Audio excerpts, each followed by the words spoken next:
Hello po. Meron po tayong gagawin. I-share ko lang po sa inyo. Bali magpapalit po tayo ng pan belt ng alternator. So papakita ko lang po at para makapagbigay po ko ng konting tulong sa mga baguhan tulad ko po. Okay, i-start po muna natin natin.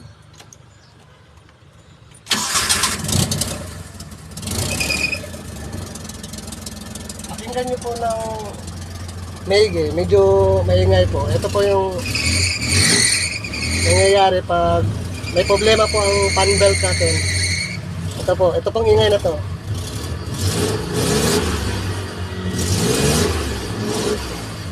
Yung unang start niya, maingay po.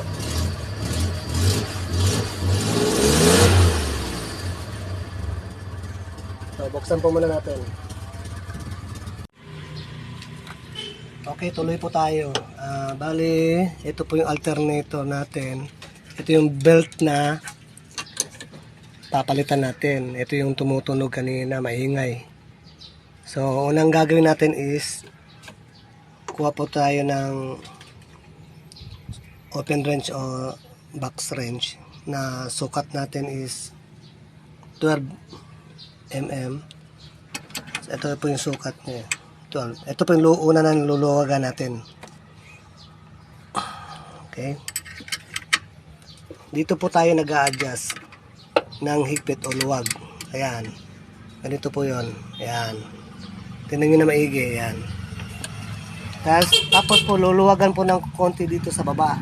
May dalawang bolt po rito sa ilalim. Hindi po masyadong makita kasi nasa ilalim po. May bolt po yan. Magkabilaan. Ito po yung sa kabila rin. Luwagan lang po.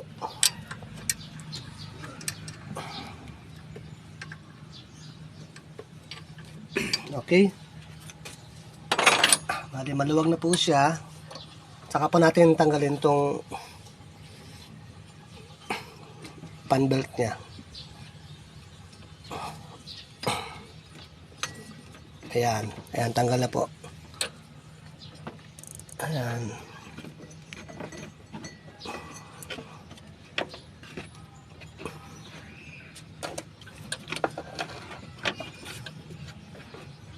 Ito pong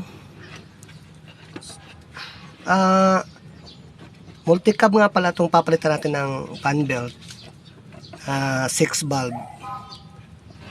Ayan, sandali. Ikot muna ako sa kabila. Mahirap ko kasi. Tanggalin natin. Mahirap kasi ng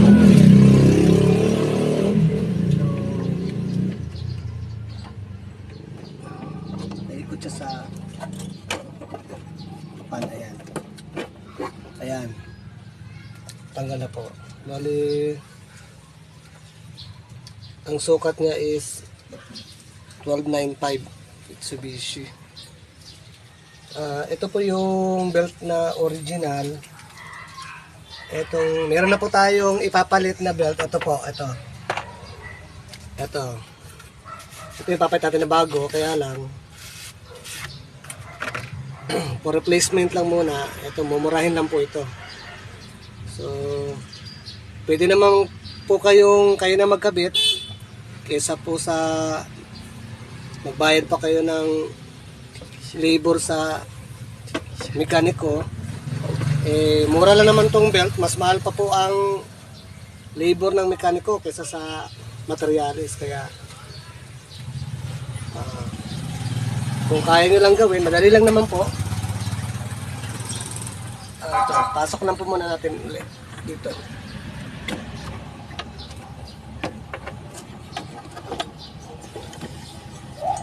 Ikot lang po ng konti para pumasok yung belt.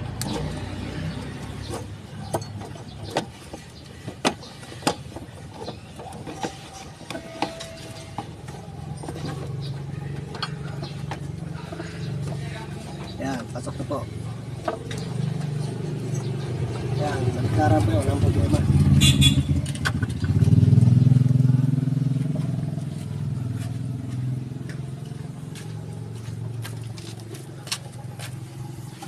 Saka po natin ikabit. kabit sa ilalim.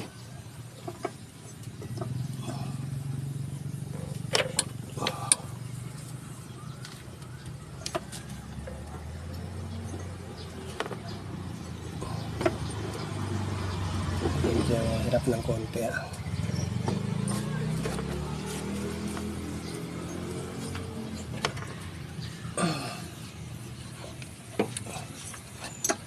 Ayun, pasok na po. Magkabilaan, yan. Tapos po, saka po tayo mag-a-adjust. Yan, tulad nito. Yan, tingnan nyo lang. Yan, pwede nyo po ng kalangin ng konti para makapaghigpit po tayo. Sandali. Yan. Saka po natin higpitan.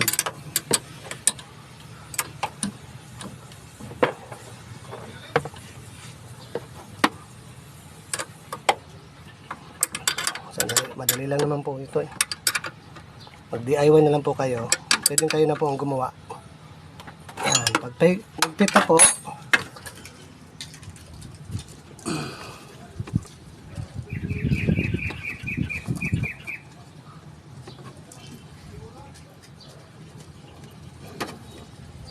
medyo sobrang higpit. Huwagan pa muna natin ng konti. Hindi po kasi advisable yung sobrang higpit. Hindi naman advisable din yung sobrang luwag. Yung katamtaman lang po.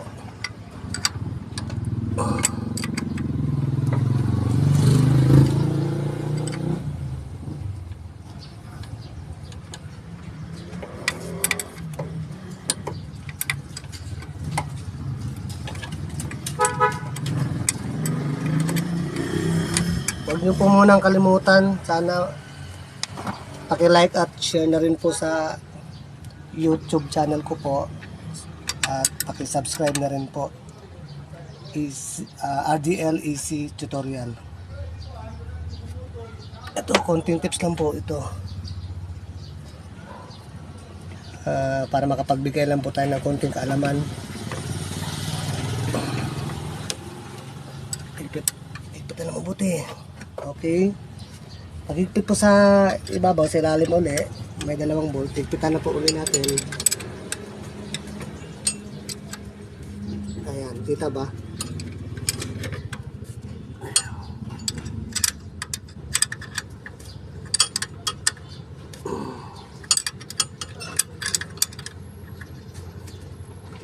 Okay, higpit na sa kabila uli. Meron pa. Ayan.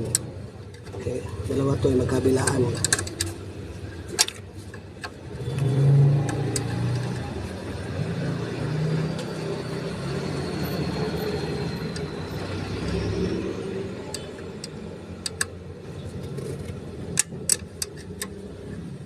Ayan. Ayun.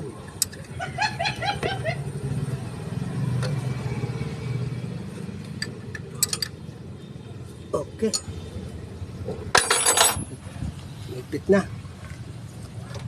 Ang belt natin hindi masyadong higpit, hindi masyadong maluwag. Katamtaman lang po. Tsaka po natin pa start. Tingnan natin kung may ingay pa ba. Ayan lang.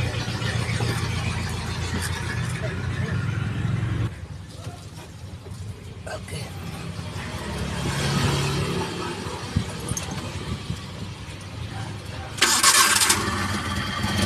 Ayan po.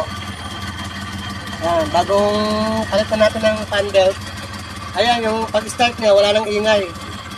Di tulad kanina, maingay po.